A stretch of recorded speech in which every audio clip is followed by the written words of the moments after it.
The following chapter of Vargas contains graphic scenes and sensitive topics that some might find distressing. Listener discretion is advised, so please take the time to check the warnings in the description. Thank you, and enjoy the video.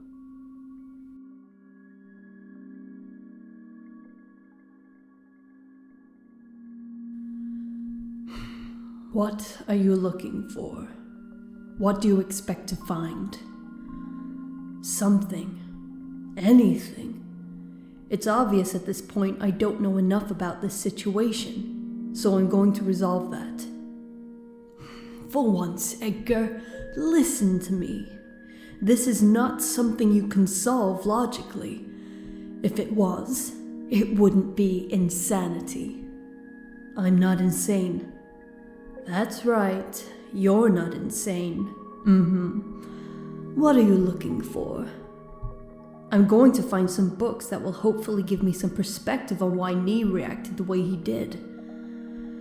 I don't think they write books about people like Nee, Edgar. Everyone that touches him dies. Well, everyone except you. Edgar wandered the shelves as he studied each title closely. His mental conversation was rather distracting, and at points he would glance over the letters but not register the words. He had assumed at first that this bookstore, with its obviously darker atmosphere, would have had something on this kind of problem. A book about rudimentary psychology, sociology, or perhaps sociopathology. Anything that he could consider useful. Instead, he found rows upon rows of fantasy and science fiction, each more similar than the last. A dragon on one, a maiden on the other, a dragon and a maiden together, a dragon, a maiden, and a warrior. Occasionally, a maiden and a maiden. The bookstore also seemed to lack an accurate cataloguing system. Of the few sections marked out among the rows of books, he found that they contained things that only loosely related to their subject matter. A section titled Psychological ended up being ridiculous thriller novels which were no help to him. All of the serial killers in the books tended to be the same, hideously evil and sadistic, without redemption, and often sexually addicted to something or someone. While Edgar could not vouch for Nee's sadism, considering the machine he had once been trapped in, the other characteristics he found insulting. What? Do you think they went and found a real serial killer so their book can be more accurate?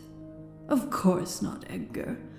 These are mock-ups, fantasies, cardboard pin-ups of horrors created so that the actual fear induced by such people is lessened. Go home. You won't find anything here. Edgar ignored Scriabin and headed to a different section, this one titled Reference. Hopefully, this would contain something of use to him. Among books detailing vampires, werewolves, yetis, and aliens, he found a few books that at least looked slightly credible. A Beginner's Guide to Psychology, Psychological Disorders, What to Do When Your Spouse is Irredeemably Insane. That last one sounds adorable. Get that one. I bet it'll suggest you dressing up all fancy and serving oysters. Edgar picked up the 3 books, finding his cheeks itching and burning. He reached up to scratch at his familiar scars before remembering the bandages. He tried to scratch through them, but it felt blunt and awkward, making the itching all that more irritating. It's not your scars. Edgar headed to the counter with some relief, finding the atmosphere of the store somehow stifling with each moment he spent inside. Despite the fact that there were only a few people here, he felt their presence to be somewhat irritating. A tall, gaunt boy dressed in black hanging around the vampire section. A frightened, mousy woman who seemed to be hiding from something. A young woman sitting in the corner devouring one of the cheap thrillers while chewing anxiously on her necklace. Look at that, Edgar. Isn't that amazing? These people haven't done anything to you and you're already annoyed. I think our lovely maniac is rubbing off on you. That's unfortunate, but also very funny. Pain is funny, don't you think? I'm not insane. Yes, I know. You don't have to convince me. Excuse me. The woman at the counter snapped her fingers at him in irritation. He returned from his mental argument with a start. Oh, I'm sorry. I drifted off for a moment there. Yeah, is this all? Hey. Edgar felt a sudden strange sense of unease, similar to when Scriabin had been moved. Odd. He couldn't place it exactly, except that somehow the woman had triggered it. Her physical appearance was not particularly offsetting, despite the fact that she had purple hair, so that didn't seem to be the problem. Actually, she was rather attractive. Aren't you going to make some kind of joke about that? Scriabin? How are you going to pay for this? Judging by her expression and her tone, she felt somewhat uneasy as well. Edgar could not explain the strange friction, but it was definitely unsettling. He had never seen this girl before, so why would he react this way? And why would it affect Scriabin to the extent of silencing him entirely? Nothing had ever done that before. Not that he could recall. Cash. Edgar pulled out his wallet, noticing that the woman would occasionally stare off blankly, no doubt in the same fashion that he himself had only a short time before. His voice was quiet, although somewhat shaky. I hope you don't think I'm being rude, but, what's your name? Huh? She stared at him, confusion now entering her previous suspicious glare. Why? I won't go out with you, so don't bother asking me. No, nothing like that. Edgar held up one hand as some vague placating gesture, the strange sensation only intensifying with every second he spent near her. He counted out his money almost 3 times before actually putting it down on the counter. No, I'm seeing someone. Yes, I know what you were going to say, even if you don't know the full ramifications of saying it. Is leaving myself that open what it takes to bring you back? What happened? Scriabin fell silent. I'm not interested in that right now. She obviously didn't trust him, counting out the money on the counter the same amount of times that Edgar had.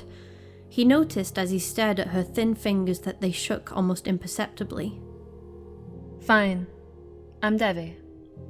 But don't get any ideas. A sudden surge of panic rushed through Edgar's entire body, urging him to run immediately with or without his books. Shut up, stop being stupid and listen. You need to be calm and act like nothing is wrong. I knew it had to be her.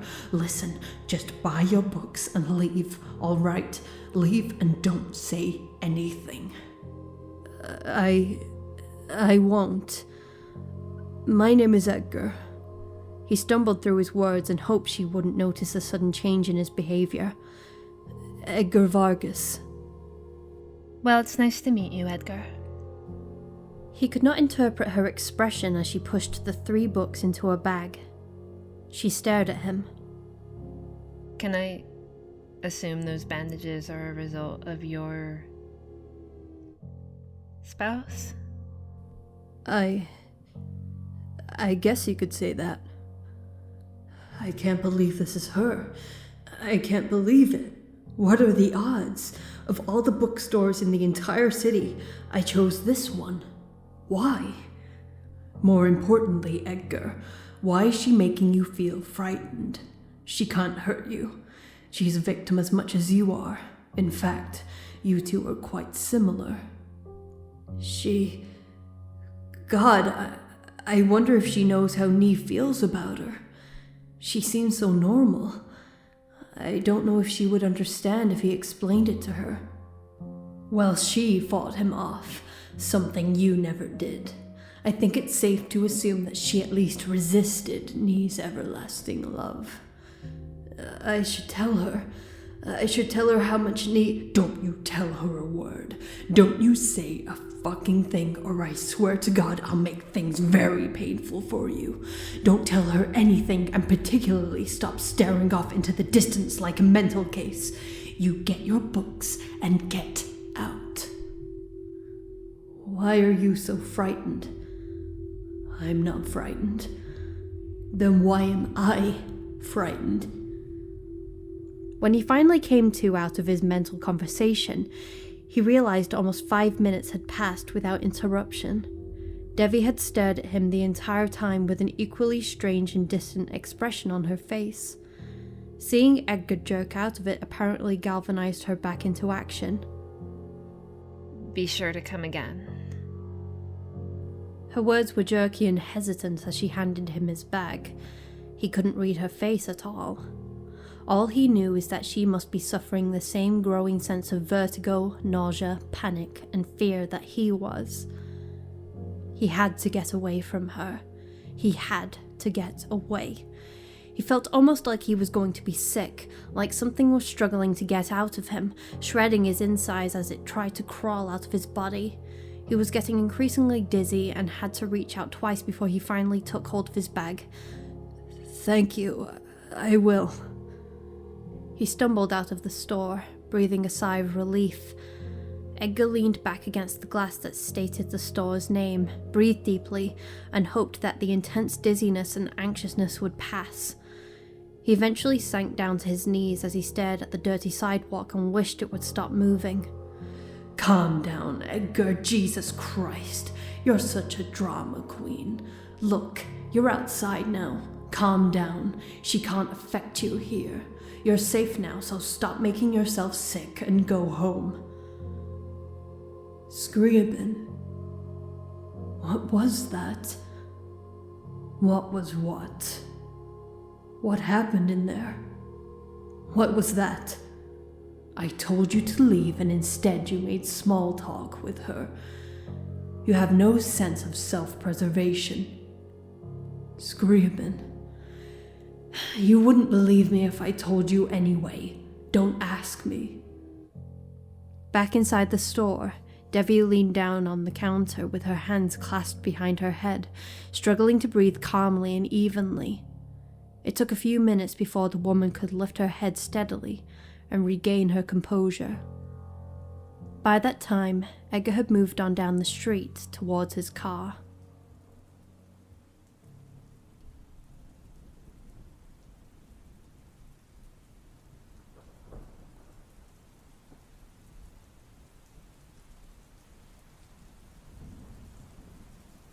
It was raining the day the world ended. Edgar spent most of the next 2 days reading. For the first night he had felt exceedingly jumpy. He expected the phone to ring at any moment, but it remained stubbornly silent. Of course. Johnny has every need to call you. Scriabin had provided something of a running commentary on each book he was reading. He had refused to respond to him, and, annoyed, the voice had eventually fallen silent. That was a relief. Scriabin was waiting for any opportunity to attack him at this point, so to prevent any possible openings, he tried to keep his thoughts clear and logical. It didn't work, but it did make him feel better, as if he could control what Scriabin would and wouldn't react to. That's so sad, Edgar. Seriously. He put down the final book that he had purchased and rubbed at his forehead. He had suffered from a severe headache for most of the past 2 days and he wasn't sure why. It was hard to concentrate. Scriabin's snide voice didn't help. Well, that was the last book. What have we learned? Edgar disliked speaking to Scriabin and had made a particular point not to do so for the past 2 days. He believed that talking directly to him gave him more power somehow, but he decided he would indulge the figment of his imagination this once. I think I may be able to deal with his outbursts and mood swings a little better now. Scriabin settled into his familiar sarcastic cant as if he had been waiting for Edgar to acknowledge his presence.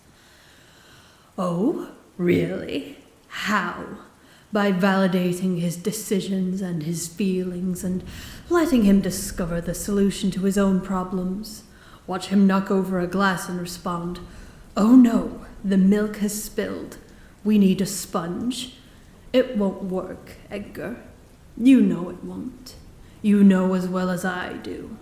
Those books have no useful information on Nee because they were not written with Nee in mind. No one has ever written a book with someone like Nee in mind. This information won't work on him. These little reflection techniques and conflict resolution tidbits won't solve the problem of him being insane. You can't fix him. Edgar had not spoken out loud for some time, particularly not in his house. He disliked being faced with Scriabin's physical voice. It reminded him that things in his life were not quite in order. You're going insane, Edgar. He had made a habit out of ignoring him. I think I should call him. It says that I should try and make the first step sometimes. It would allow him to be able to communicate with me more easily. Maybe take some pressure off him. This isn't going to work, Edgar. He reached over and picked up his phone, staring at the slip of paper that Johnny had given him what seemed like ages ago. His fingers punched the buttons and he waited, the clicking sound of the phone ringing almost unbearably loud.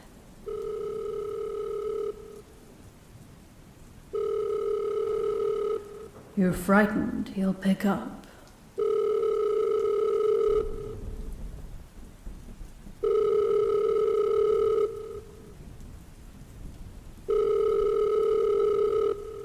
Six rings.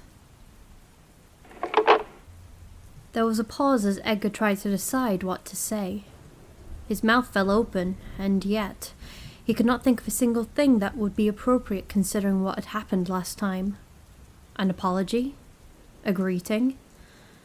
A plea to stay on the line so he could explain himself? Scriabin wasn't helping. He was counting backwards rather loudly in Edgar's head. Hello? Johnny's hesitant and confused voice came through the phone.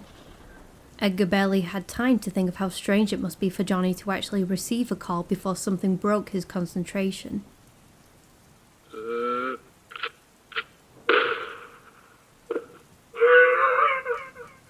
Johnny! The strangled shout came from his throat without conscious effort. Johnny! Are you okay? What happened? Johnny! Nee? Nee! Panic. Oh my god. Oh my god. Oh my god, what happened? What could have happened? He was talking to himself and he didn't remember starting. He hung up the phone at some point. I'm not quite sure. Scriabin's voice emanated from the small figurine the moment Edgar spoke aloud. But you're going to find out, aren't you? Oh god, what if he's hurt? Edgar threaded his arms through the sleeves of one of his coats as he continued to ignore the toy. He found it hard to think and hard to breathe. He had to focus. He had to remember. He had to remember where Johnny's house was. He had to find out what happened if Johnny was okay. That sounded like a gunshot. What if... Why do you care, Edgar? Scriabin asked in an almost bored tone. If this is all some grand scientific experiment to you, then why do you care? There are other subjects out there, after all. He put Scriabin in his pocket without thinking about it and hurried to his car. His hand shook. He felt as if the streetlights above were jerking out of focus, felt that the entire world was shaking just to make this more difficult. The rain pouring outside was only to make the drive harder, to make him feel more uncomfortable as it soaked past his collar and into his shirt. The world was against him at this moment. It had completed its goal of finally killing Johnny, and now that he had the chance to do something about it, it was trying to make this as difficult as possible. There was no way he'd have time. There was no way he could contest with the will of whatever greater being. Scriabin. That was Scriabin's voice, not his own. He fumbled with the keys in both the door and the ignition before he finally pulled back onto the road. I have to. If he's...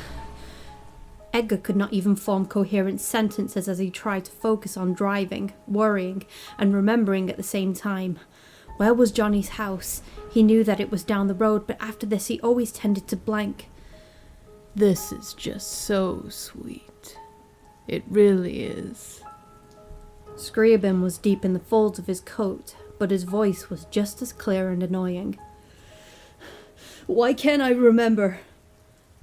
Edgar felt his voice crack with frustration. He slammed a momentary fist against the steering wheel.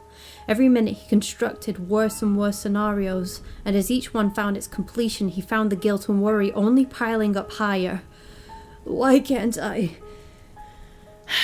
You're an idiot, Scriabin sighed. If you just calm down, think. Where is Squee's house? Edgar struggled to follow Scriabin's advice, tried to remember the wide-eyed boy, where he had parked and waited, where he had dropped him off that one time. It came to him. It came to him clearly and quickly, and he knew where he had to go. Why? Was the only word he could force out. Scriabin sounded amused. A better question at the moment is what, really?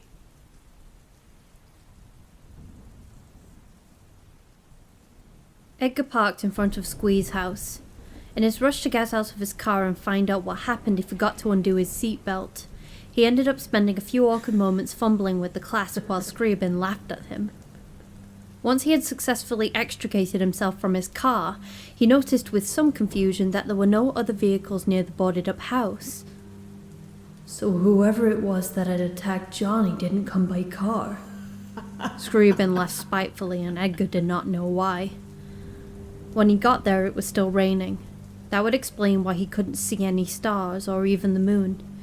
He knew they were missing because he had caught a glimpse of the curiously blank sky as he glanced up to see if the street lights were on. They weren't. That had to explain the encroaching darkness around Johnny's home. Why aren't the street lights on? Was there a blackout that I missed? How could I miss a blackout? I don't live that far away. He was about to open the door to Johnny's house when he heard footsteps and screaming from inside. Although initially Edgar had felt a rush of adrenaline that he was typically unfamiliar with, now he felt definite apprehension. He hadn't considered what he would do if someone else were there. He wasn't particularly physically gifted by any stretch of the imagination, and if he did try to engage whoever was in the house in some kind of combat, it was most likely that he would wind up another victim. What to do? This is not good. Scriabin sounded worried. That was odd. I suggest you get in the house. But just get in the house, Edgar. Scriabin had the same authoritative tone in his voice that he had heard before when he encountered Devi. Considering the rarity of this tone, he decided it would probably be a good idea to follow Scriabin's orders, although he wasn't sure what good it would do. He gave the world outside one last perusal before he entered the house. It seemed to somehow be getting darker with each glance at the blank sky. He couldn't even see any clouds. He could hear something moving beneath his feet, and the floor shook with a vibration that was oddly familiar. He felt the need to question, even though he was already opening the door. But what if... Shut it behind you. Edgar did so. The house, although it had seemed empty before, seemed even more empty now. It was still filthy and covered with wrappers, discarded paper cups, and he could see the distinct patch of blood caused by his previous head wound. Something was missing. The television was still in the same place. Where was Johnny? He took a few steps further into the house and saw a bizarre contraption that seemed to be hooked up to the telephone. It involved a gun somehow. So that was what happened. For a moment he wondered why Johnny would hook up such a device, but it was only for a moment. Does it hurt you inside to know that you couldn't stop him from killing himself, Edgar? Scriban's voice sounded strained. With another careless step into the room, his foot encountered something. He looked down immediately and found that he had stepped into a rather large pool of blood. How could you not notice that? A trail led from the sticky pool into the adjoining room. Bloody fingerprints stretched and distorted until they looked almost claw-like. He felt sick. Edgar swallowed hard and forced himself to follow the trail of gore into the next room. He could hear voices from somewhere else in the house, although he wasn't sure where. Somewhere near the staircase. There he was. A pool of light from somewhere illuminated his crumpled, thin body, and the shriveled head of an infant rabbit near him, curled slightly on one side with one hand still dripping blood. He had apparently had the energy to scrawl some words on the floor that was slightly smeared, perhaps from near-death convulsions. From the rasping, wheezing sounds coming from his throat, it seemed like Johnny was still alive. Somehow.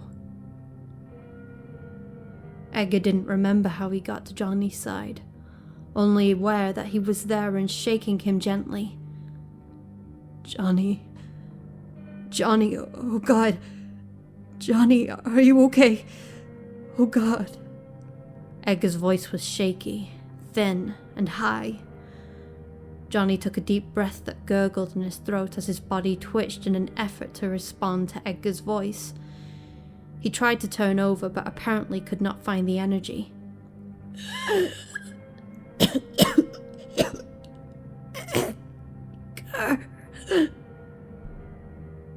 He could hear the blood splattering from Johnny's lips. Do you really want to see what happened? Do you, Edgar? Johnny finally rolled over, with some gentle aid from Edgar. He could not avoid or disguise the cry of horror and disgust that came from him at the sight of the demolished side of the man's face. The gun blast had taken out Johnny's eye entirely, leaving only a gaping, bleeding, ragged hole lined with fragments of bone. His hair was thick and matted with blood, and peppered with small things that he could only assume were bits of his skull. Edgar could almost see through the gore to the hardwood floor. Or maybe he did. It was hard to tell with the copious amounts of bleeding Johnny was doing currently. It ran down his face, across his ears, into his mouth. He gurgled at Edgar again, slight bubbles of blood mixed with spittle forming at his lips. If this was how the front of his head looked, God, what did it do to the back? Edgar, Johnny managed to say with some clarity. Although his face seemed to be almost destroyed, somehow Edgar got the feeling that Johnny was relieved that he was here. He's going to die in a matter of moments, Edgar. Severe head trauma. Gunshot wound to the head. It's amazing he's alive at all now. You can't save him. Seething hatred. Shut up. How dare you try and... You never could save him, Edgar. You can't call 911 and get him help now. He's gone. He's going to die right here, and there's nothing you could do. In fact, maybe it was even your fault, because you had to make the first move. You shot him, Edgar. You shot Johnny in the head. He's only got a few moments, a few more seconds of life, of disgusting, convulsing, bleeding life, and then he'll die. You can't save him. You never could save him. You won't save him. Shut up. Edgar tightly closed his eyes until the stars appeared in the darkness. I hate you so much. Why do you have to try and ruin this for me? Why do you... The amount of hatred and frustration running through his body mixed with the wave of emotions that came with him desperately trying to deal with Johnny's imminent death. It made him shake uncontrollably. He could feel a familiar itching irritation running down his face. Maybe he was crying. He didn't intend to. God, I hate you so much. Johnny was staring at him, or in the general direction of him, with his one remaining eye, which was getting increasingly clouded over with blood. His body was spasming slightly.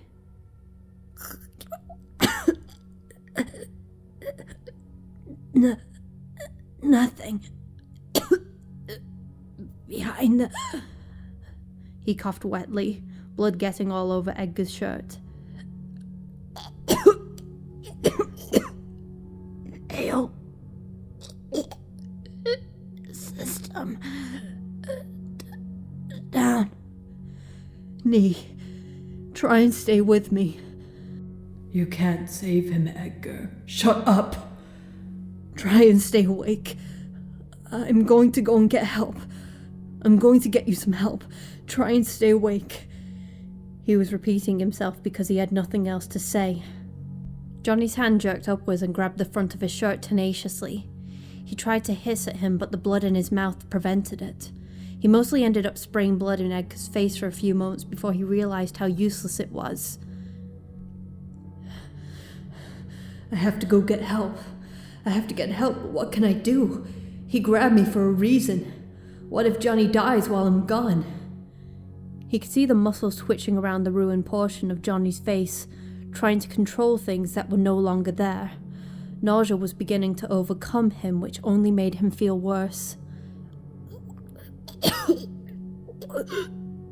Johnny coughed as lines of pink saliva trailed from his mouth. Don't go. I'm... You... Johnny, stay still. Edgar wanted to pull Johnny's hand away, untangle his fingers from the fabric of his shirt, stop him from attempting to lift his head up to look at him with what remained of his functioning eye. But he couldn't move. He was paralyzed. He didn't want to touch him. Because you think he's disgusting, Edgar.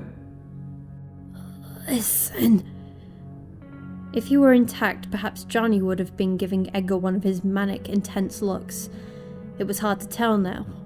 All that Edgar could focus on was the hideousness of the wound. He could see blood as it pumped through Johnny's body to run down the side of his face. The voices had been getting clearer. Edgar had not been paying a great deal of attention. The footsteps that entered the room, accompanied by a loud, arrogant voice, was finally enough to drag his eyes away from the jagged hole in Johnny's face. 2 people had walked into the room from somewhere below the house. Edgar wasn't sure where. A bald man who seemed incredibly irritated and a woman dressed and decorated primarily in black. Look what I found! Apparently the man had been so focused on Johnny's discovery that he hadn't noticed Edgar. The 2 exchanged blank looks for a minute until Johnny let go of Edgar's shirt, falling back against the floor with a moist squelching sound. Who the fuck are you? He sounded annoyed at Edgar for even existing.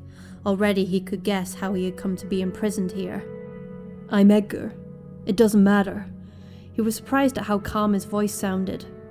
Look, we don't have much time. You have to get to the phone. Why on earth do you think they'll help you, Edgar?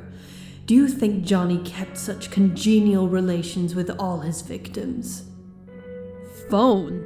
Why the fuck would I want a phone? Did you get out of here too? Fucking skinny bitch. Crick, we have to get out of here. The woman in the back spoke up. He'll die soon enough. That thing is probably right behind us, so let's go. I doubt this is going to turn out well for you, Edgar. You go on. Get out of here. Crick stared at Johnny with pure hatred and took a few menacing steps towards him. I want to put a few dents in this fucker. Not well at all.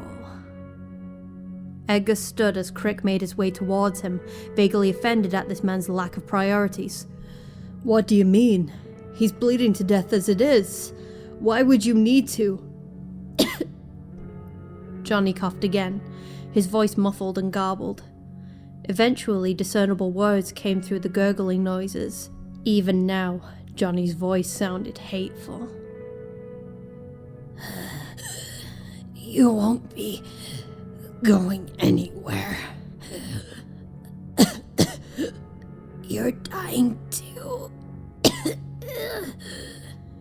Crick seemed torn between dealing with Edgar and dealing with Johnny. Eventually, he turned to Johnny since that was where the majority of his hatred was focused. What? What the fuck did you just say? Oh man, I'm gonna... Yes, what did Johnny just say, Edgar? I wouldn't think too hard about it. What? You'll kill him? What? You'll kill me? Unintentional echo. He's dying as it is. Edgar was trying to summon enough righteous anger to look intimidating. He stepped between Crick and Johnny and crossed his arms. What would be the point?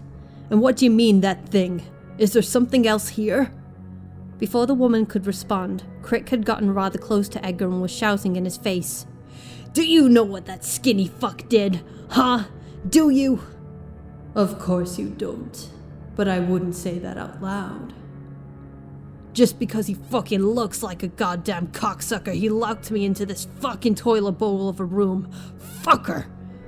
Crick stared down at Johnny as the wounded man attempted to stare back at him. Making me eat shit every time I talked in those fucking Noodle Boy comics. Fuck! If Johnny wasn't slowly losing higher brain functions, and his throat wasn't so clogged with blood and mucus, the sound he would have made would have been a much clearer laugh. Despite all that, Crick seemed to understand its significance. I'm going to fucking kick your ass! What? No! What are you doing? What do you think you're doing? No, this is stupid. You're going to beat up someone who's already received a shotgun blast to the head. Crick! The thing! The woman behind him reminded him with just a touch of hysterical panic in her voice. Just get over it! And you, what's your fucking story, you fag? Crick did not appreciate Edgar blocking his path. Just as skinny as he is. Fuck. Bet you two were fucking queers. No, we weren't. And is that really important right now? Edgar felt anger edging into his voice and the familiar sense of adrenaline. He turned and looked at the woman. What thing are you talking about? Don't ignore me. Crick apparently found the fact that Edgar had focused on something else for a few precious seconds a grave affront. You dick! Here we go. I don't fucking care. Just get out of my way so I can teach this skinny fuck a lesson. Move. Edgar didn't move. Killing someone who's bleeding to death. Fuck you people. You... How stupid you are. A choking gasp for breath. Resorting to the same old monkey brutality. Afraid to look up from your bloody dicks. Afraid of transcendence. Johnny coughed up on the floor as his words escaped through a mix of blood, bile, and saliva. He choked for a moment and his entire body shook as he retched more blood. How much blood could such a thin man have? Johnny looked at Crick, who was glaring at him with as much hatred as humanly possible. He coughed again, flecks of spittle flying from shaking lips. A feeble laugh.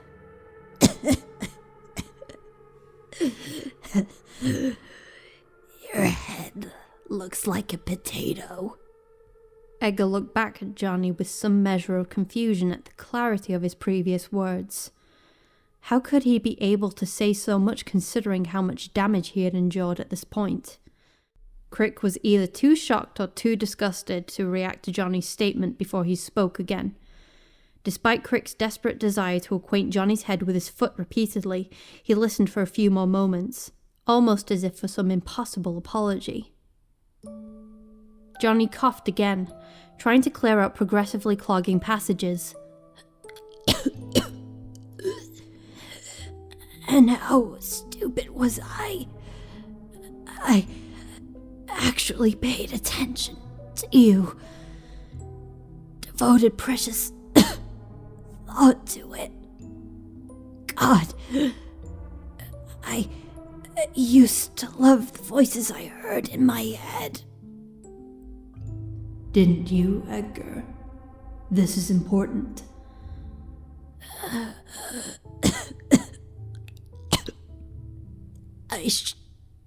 I never should have left my room. My room out there. I almost remember it. It's gone now. Along with everything else. Vanishing. Do you remember, Edgar? What are you talking about? Johnny managed another choked gasp of what might have been laughter. Potato. A vein twitched in Crick's forehead as Johnny curled and retched again, this time vomiting on the floor, although from the small amount it seemed it hadn't been the first time recently. Most of its content was blood, which may have explained why. His voice rasped across abused vocal cords.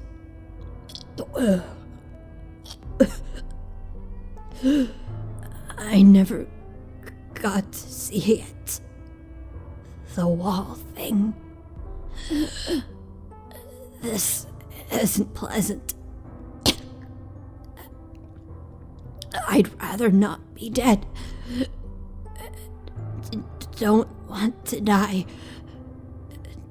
Don't, jeez. Jesus is worse than goth poetry. Johnny. Did I say that out loud? Johnny tried to raise a skeletal arm to wipe away some of the blood and mucus that blocked his nasal passages, but his arm only spasmed violently before falling back down. No more stars. No clouds. Nothing. It's... More flecks of blood from a body's shaking cough.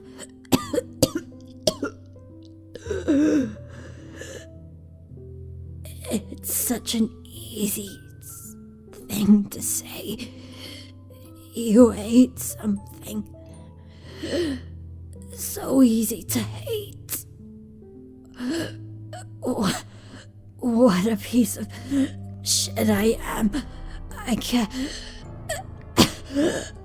can't believe I went the easy way.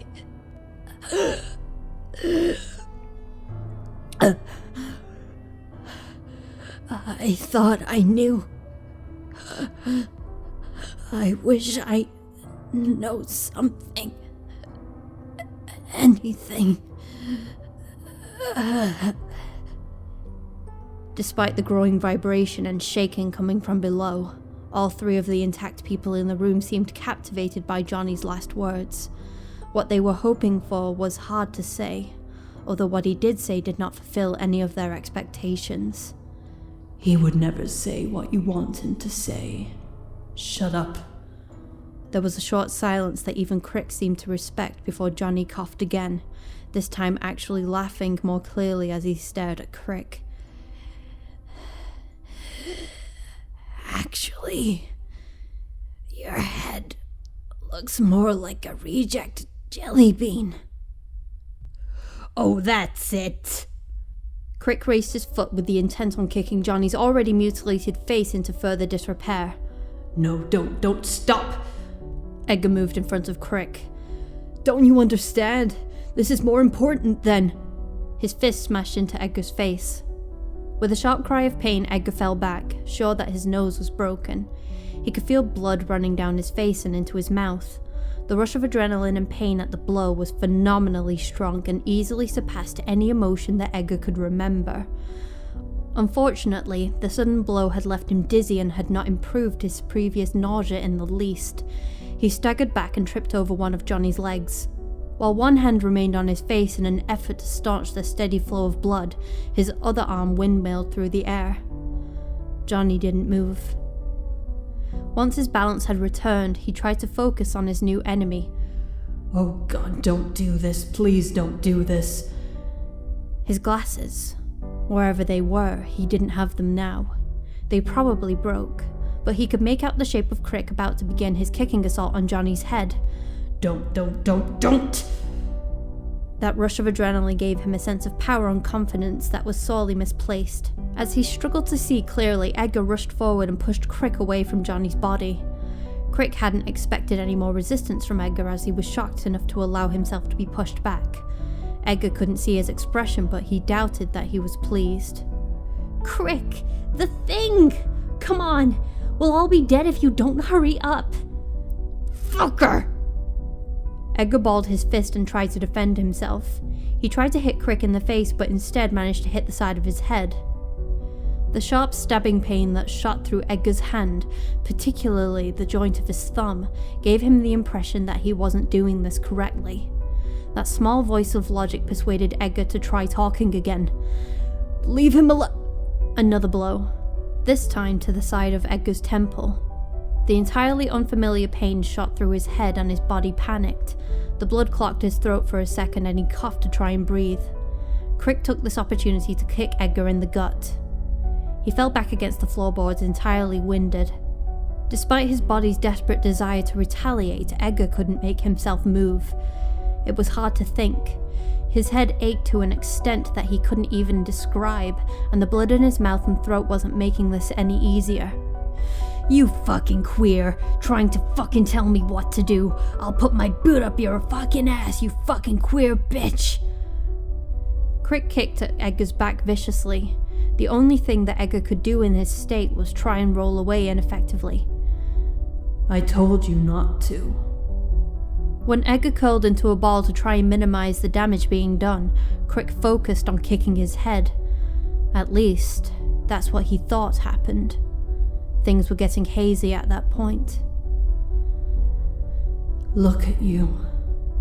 Scriabin's voice was faint. You can't even defend yourself, let alone someone else. You're pathetic. He couldn't see anything anymore.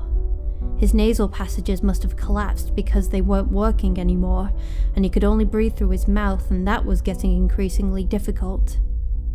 The intense bleeding was very inconvenient, as there were some loose teeth that now rattled around in his mouth. Get rid of those quickly. They could be dangerous.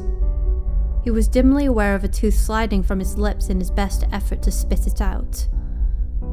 Close enough. He couldn't feel the collisions anymore, so maybe Crick had stopped kicking him. That was a relief. He's probably kicking Johnny. Nope, wait. There he goes. You're too slow, bitch. I killed that fuck, and I'm getting out. Ha! He could vaguely hear the man shout, the sound of footsteps towards the front door. With the last of his conscious energy, he rolled over and opened his swollen and puffy eyes. What do you expect, my dear boy? Do you expect Johnny to be concerned over you? Over your welfare in any way? Do you expect him to be hovering near your body and weeping beautiful crystalline tears? Congratulations, Edgar. Now you're both dying. His vision had worsened past its already horrible state due to the involuntary tears his eyes shed in an effort to clear them of blood and mucus. He could see Johnny's back. He hadn't moved at all. Edgar heard a loud scream from the other room, despite the fact that he felt as if his ears had been ripped off of his head. He saw Johnny's body shudder as if he were about to say something. This is it, Edgar. Goodbye. And just like that, he didn't exist anymore.